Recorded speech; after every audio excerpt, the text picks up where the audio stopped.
আজকের গুরুত্বপূর্ণ আঞ্চলিক সংবাদে সবাইকে জানাই স্বাগতম। আজ 5 এপ্রিল শনিবার। আজকের সকালের বিশেষ বিশেষ খবর হলো পঞ্চায়েত সহ বিধানসভা ভোটে প্রার্থী চয়নে জেলা সভাপতিদের গুরুত্ব রাহুল গান্ধীর। দিল্লিতে 4 রাজ্যের কংগ্রেসের জেলা সভাপতিদের নিয়ে জরুরি বৈঠক অনুষ্ঠিত।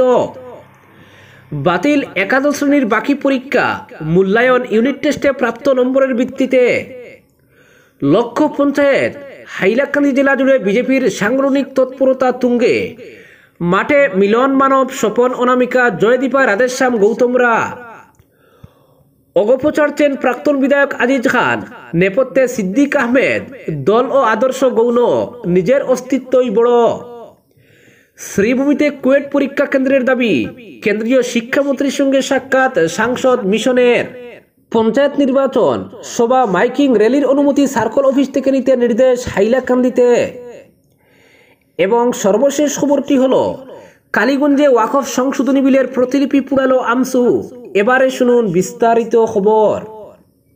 আসামে অনুষ্ঠিতব্য পঞ্চায়েত নির্বাচন সহ 2026 সালের 4 রাজ্যের বিধানসভা ভোটের আগে জেলা কংগ্রেস সভাপতিদের অধিক ক্ষমতা প্রদানের সিদ্ধান্ত নিল দলের কেন্দ্রীয় নেতৃত্ব।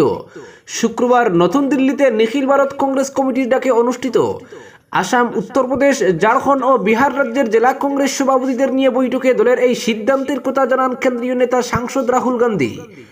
ওই বৈঠকে আসাম প্রদেশ কংগ্রেস সভাপতি ভূপেন বোরা সহ রাজ্যের 34 জেলার জেলা সভাপতিরা অংশ নেন। দিল্লি থেকে পাওয়া খবরে জানা গেছে, দলপতি মল্লিকার্জুন খাড়গের পৌরোহিত্যে অনুষ্ঠিত সভায় রাহুল গান্ধী সাফ জানান, কংগ্রেসকে ক্ষমতায় ফিরিয়ে আনতে হলে তৃণমূল স্তরে দলকে শক্তিশালী করতে হবে।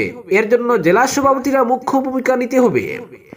ফলে প্রথমে বুথ কমিটিকরণ করে ভোটার তালিকায় কোনো কারচুপি হচ্ছে কিনা তা খতিয়ে দেখা হবে। এ প্রসঙ্গে মহারাষ্ট্র বিধানসভা নির্বাচনে ভোটার তালিকায় কারচুপি করে ভোটার বাড়িয়ে বিজেপির ভোট জেতার প্রসঙ্গ টেনে এনে জেলা সভাপতিদের সতর্ক করে দেন। তিনি সাফ জানান, এখন থেকে পঞ্চায়েত কিংবা বিধানসভা নির্বাচনে প্রার্থী চয়নের ক্ষেত্রে বুথ, মন্ডল ও ব্লক কংগ্রেস কমিটি থেকে যেসব নামের প্রস্তাব আসবে সে নিয়ে জেলা কংগ্রেস কমিটির অধীনে থাকা রাজনৈতিক বিষয়ক কমিটি সব দিক বিবেচনা করে প্রার্থী ঠিক করবে। আর এক্ষেত্রে গুরুত্বপূর্ণ ভূমিকা থাকবে জেলা সভাপতিদের। তবে কোনো অবস্থাতেই জেলা সভাপতিরা যাতে ক্ষমতার অপব্যবহার না করেন, এর জন্য জেলা সভাপতিদেরকে সতর্ক করে দেন রাহুল গান্ধী। তিনি আরও জানান, প্রদেশ কংগ্রেস সভাপতি ও তার ঘনিষ্ঠ বৃত্তের কয়েকজন নেতার মধ্যে প্রার্থী চয়নের বিষয়টি সীমাবদ্ধ থাকবে না, তবে গোটা প্রার্থী চয়ন প্রক্রিয়া প্রদেশ কংগ্রেস কমিটির তত্ত্বাবধানে হবে। জেলা কংগ্রেস যে প্রার্থী তালিকা তৈরি করবে, এরপর থার্ড পার্টি সার্ভে করাবে প্রদেশ কংগ্রেস। এদিকে আসামের পঞ্চায়েত ভোট একেবারে দোরগোড়ায়। আগামী 2 ও 7 মে পঞ্চায়েত ভোটের দিনক্ষণ ঘোষণা করেছে রাজ্য নির্বাচন কমিশন। ফলে এপি ও জেলা পরিষদের প্রার্থী নির্বাচনে গুরুত্বপূর্ণ ভূমিকা নেবে দলের জেলা কমিটি। এক্ষেত্রে এপিসিসির তেমন ভূমিকা থাকবে না বলে দলীয় সূত্রের খবর। এদিনের বৈঠকে আসামের দলের ইনচার্জ জিতেন্দ্র সিং, বাকি 3 রাজ্যের ইনচার্জ কংগ্রেস নেতারা উপস্থিত ছিলেন। অপরদিকে শেষ পর্যন্ত বাতিলই হলো উচ্চতর মাধ্যমিকের প্রথম বর্ষের বাকি থাকা সব পরীক্ষা। পঞ্চায়েত নির্বাচনের জন্য এই পরীক্ষা বাতিলের সিদ্ধান্ত নেওয়া হয়েছে বলে জানানো হয়েছে। প্রসঙ্গত, কিছুদিন আগে উচ্চতর মাধ্যমিকের বাকি থাকা পরীক্ষা স্থগিত রাখা হয়েছিল। ফের পরীক্ষা অনুষ্ঠিত হবে নাকি আদৌ বাতিল হবে, এ নিয়েই রাজ্য জুড়ে জোর চর্চা চলছিল গত কয়েকদিন থেকে। অবশেষে শুক্রবার রাজ্য স্কুল শিক্ষা পরিষদের জারি করা বিজ্ঞপ্তিতে জানানো হয়েছে, উচ্চতর মাধ্যমিকের প্রথম বর্ষের বাকি থাকা পরীক্ষাগুলো আর নেওয়া হবে না।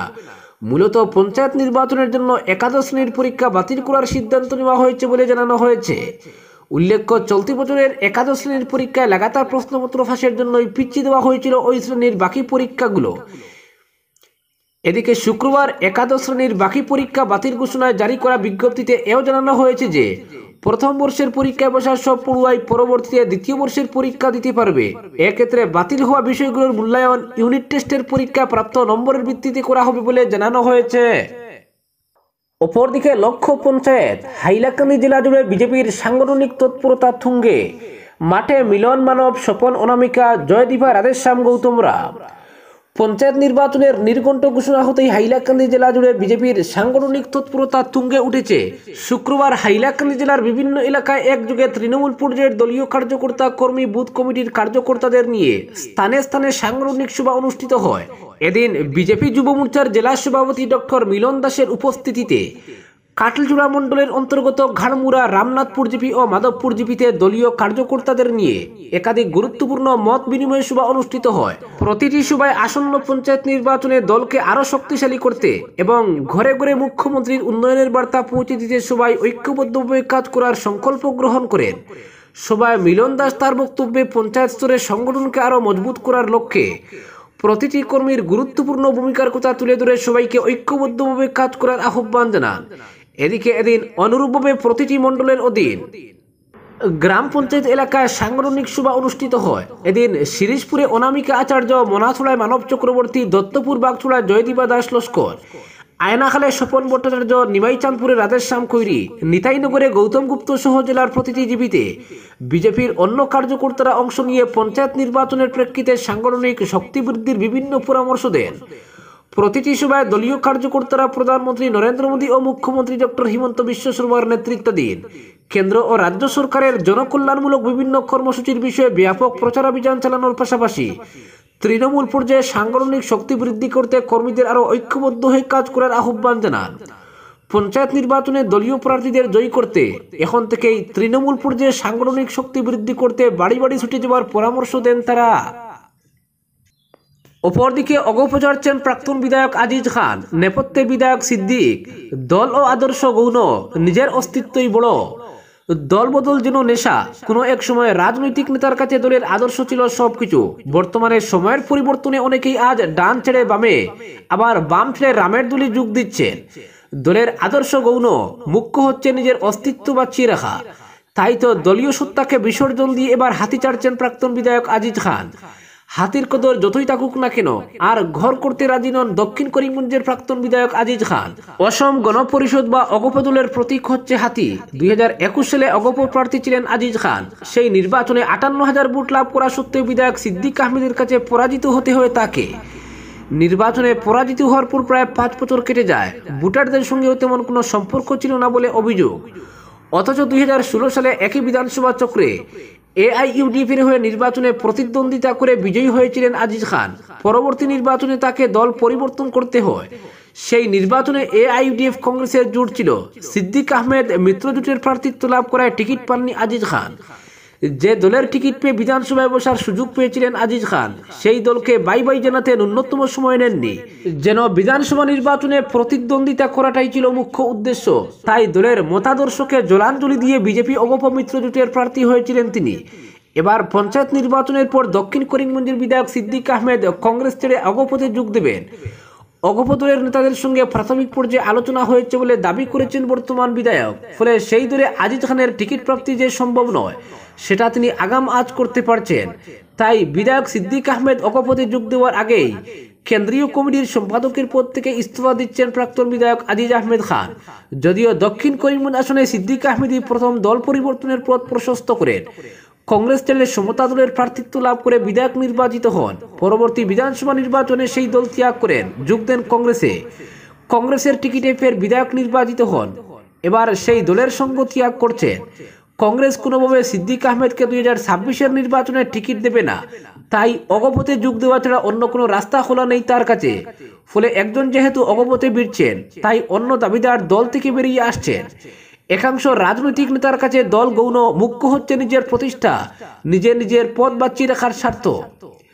তাই তো দল বদলে একই পন্থা অবলম্বন করে যাচ্ছেন সিদ্দিক আহমেদ, আজিজ খানের মতো রাজনীতিতে আস্থা থাকা নেতারা। অপরদিকে শ্রীভূমিতে কুয়েট পরীক্ষা কেন্দ্রের দাবি, কেন্দ্রীয় শিক্ষামন্ত্রীর সঙ্গে সাক্ষাৎ সাংসদ মিশনের। শ্রীভূমি জেলার ছাত্রছাত্রীরা কমন ইউনিভার্সিটি এন্ট্রান্স টেস্ট বা কুয়েট পরীক্ষা যাতে নিজের জেলায় দিতে পারেন, এজন্য শ্রীভূমি শহরে পরীক্ষা কেন্দ্র করার দাবি উঠেছে বিভিন্ন মহল থেকে। শিক্ষা বিভাগের উচ্চ আধিকারিকদের কাছে পাঠানো হচ্ছে স্মারকপত্র। বিষয়টি সাংসদ মিশন রঞ্জন দাসের গোচরে আনা হয়।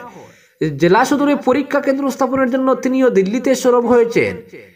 শুক্রবার এই দাবিতে কেন্দ্রীয় শিক্ষামন্ত্রী ধর্মেন্দ্র প্রধানের সঙ্গে সাক্ষাৎ করে একটি দাবিপত্র তার হাতে তুলে দেন মিশন রঞ্জন দাস।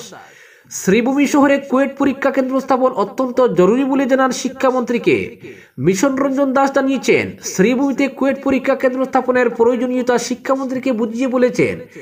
শ্রীভূমি জেলার পরীক্ষার্থীদের শিলচরে গিয়ে পরীক্ষা দিতে যে সকল সমস্যার সম্মুখীন হতে হয় সেসব কেন্দ্রীয় মন্ত্রীর কাছে তুলে ধরেন সাংসদ। তিনি বলেন, শ্রীভূমি জেলার প্রত্যন্ত এলাকা থেকে শিলচরের দূরত্ব অনেক, তাই সময় মতো পরীক্ষা কেন্দ্রে উপস্থিত হওয়া গ্রামাঞ্চলের পরীক্ষার্থীদের জন্য সম্ভবপর হয়ে ওঠে না। অনেক সময় দেখা যায় পরীক্ষা শুরু হওয়ার অন্তিম মুহূর্তে কেন্দ্র বদল করে দেওয়া হয়। একটি কেন্দ্র থেকে অন্য কেন্দ্রের মধ্যে দূরত্ব থাকায় পরীক্ষার্থীদের পক্ষে নির্দিষ্ট কেন্দ্রে পৌঁছানো সম্ভব হয় না। অনেকে অপ্রতুল যোগাযোগ ব্যবস্থার জন্য পরীক্ষায় বসতেই পারে না। এছাড়াও শিলচরের পরীক্ষা কেন্দ্রগুলোর পরিকাঠামো অত্যন্ত দুর্বল থাকায় পরীক্ষার্থীদের বিভিন্ন সমস্যার সম্মুখীন হতে হয়। আর্থিকভাবে অসচ্ছল অনেকের ক্ষেত্রে পরীক্ষার আগের দিন শিলচর শহরে পৌঁছে হোটেলে থেকে পরীক্ষায় বসা মুশকিল। এ ধরনের বিষয়গুলো কেন্দ্রীয় শিক্ষামন্ত্রী ধর্মেন্দ্র প্রধানের সামনে বিস্তারিতভাবে তুলে ধরে শ্রীভূমি শহরে কুয়েট পরীক্ষা কেন্দ্র স্থাপনের দাবি জানান মিশন রঞ্জন দাস। মন্ত্রী দাবিটি গুরুত্ব সহকারে বিবেচনার আশ্বাস দিয়েছেন। অপরদিকে কালীগঞ্জে ওয়াকফ সংশোধনী বিলের প্রতিলিপি পুড়ালো আমসু। রাজ্যব্যাপী আমসুর কেন্দ্রীয় কমিটির নির্দেশে ওয়াকফ সংশোধনী বিল বাতিলের দাবিতে শ্রীভূমি জেলার কালীগঞ্জে এক বিক্ষোভ কর্মসূচি পালিত হয়। কেন্দ্রীয় কমিটির সাংগঠনিক সম্পাদক কাজী সাদিক আক্তার ও শ্রীভূমি জেলা আমসুর সভাপতি মাওলানা বাহারুল ইসলামের নেতৃত্বে এই বিক্ষোভে শতাধিক কর্মী ও সাধারণ জনগণ অংশগ্রহণ করেন। বিক্ষোভকারীরা কালীগঞ্জে রাস্তা অবরোধ করে প্রতিবাদ জানায় এবং কেন্দ্রীয় ও রাজ্য সরকারের বিরুদ্ধে স্লোগান তুলে। কাজী সাদিক আক্তার বলেন, ওয়াকফ সম্পত্তি আল্লাহর নামে নিবেদিত, এটি কোনোভাবে অন্য কারো হাতে তুলে দেওয়া যাবে না। মুসলিমদের মসজিদ, মাদ্রাসা ও মাজার নিয়ে রাজনীতি করলে তা কোনোভাবেই বরদাস্ত করা হবে না। তিনি আরও বলেন, ওয়াকফ সংশোধনী বিল সম্পূর্ণ অবৈধ ও অসাংবিধানিক। এই বিল বলবৎ করতে কেন্দ্রীয় সরকার সংবিধান লঙ্ঘন করছে। তিনি হুঁশিয়ারি দিয়ে বলেন, এই বিল মানা হবে না এবং মুসলিম সম্প্রদায় গণতান্ত্রিক উপায়ে এর বিরুদ্ধে সর্বাত্মক প্রতিবাদ চালিয়ে যাবে। বিক্ষোভ কর্মসূচিতে আরও বক্তব্য রাখেন শ্রীভূমি জেলা আমসুর সহ সম্পাদক শাহিদ আহমেদ পাটিকর, কালীগঞ্জ আঞ্চলিক আমসুর সভাপতি শহীদ আহমেদ সহ অন্যান্য নেতৃবৃন্দ। এদিনের বিক্ষোভে কালীগঞ্জ ও তার আশেপাশের এলাকা থেকে প্রায় 200 শতাধিক মানুষ অংশ নেয়। আন্দোলনকারীরা স্পষ্ট জানিয়ে দেয় যে ওয়াকফ সংশোধনী বিল বাতিল না হলে তারা তাদের আন্দোলন আরো তীব্র করবে।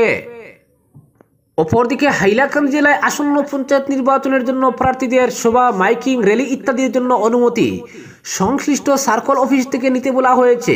শুক্রবার হাইলাকান্দিতে রাজনৈতিক দলগুলির কর্মকর্তাদের নিয়ে প্রশাসনের উদ্যোগে আয়োজিত এক সভায় একথা জানান এডিসি লাইর হলু খেন্তে। সভায় অংশ নিয়ে মডেল কোড অফ কন্ডাক্ট সেলের ইনচার্জ এডিসি অমিত পারভূষা জানান, রাজ্য নির্বাচন কমিশনের সচিবের 2025 সালের 6 জানুয়ারি তারিখে ইস্যু করা মডেল কোড অফ কন্ডাক্ট অনুসারে আসন্ন পঞ্চায়েত নির্বাচন পরিচালনা করা হবে। এই মডেল কোড অফ কন্ডাক্ট ভারতীয় নির্বাচন কমিশনের মডেল কোড অফ কন্ডাক্টের এনেক্সার 1 এর 5, 6, 11 এবং 16 অনুযায়ী সুষ্ঠু, স্বচ্ছ এবং শান্তিপূর্ণ নির্বাচনের জন্য নির্ধারণ করা হয়েছে। ওয়েবসাইট থেকে এই কোড অফ কন্ডাক্ট ডাউনলোড করতে সবাই রাজনৈতিক দলগুলির কর্মকর্তাদের পরামর্শ দেওয়া হয়। এছাড়া সবাই রাজনৈতিক দলগুলির কর্মকর্তাদেরকে নির্বাচনী ব্যয়ের হিসাব রাখার বিষয়টি সম্পর্কে বুঝিয়ে দেওয়া হয়। সবাই জানানো হয় যে জেলা পরিষদ সদস্য নির্বাচনের জন্য প্রার্থীরা সর্বোচ্চ 10 লক্ষ টাকা খরচ করতে পারবেন। আঞ্চলিক পঞ্চায়েত সদস্যের জন্য 2.5 লক্ষ এবং পঞ্চায়েত সদস্যের জন্য 25,000 টাকা সর্বোচ্চ খরচ করা যাবে। আজকের বিশেষ সংবাদ এখানেই সমাপ্ত।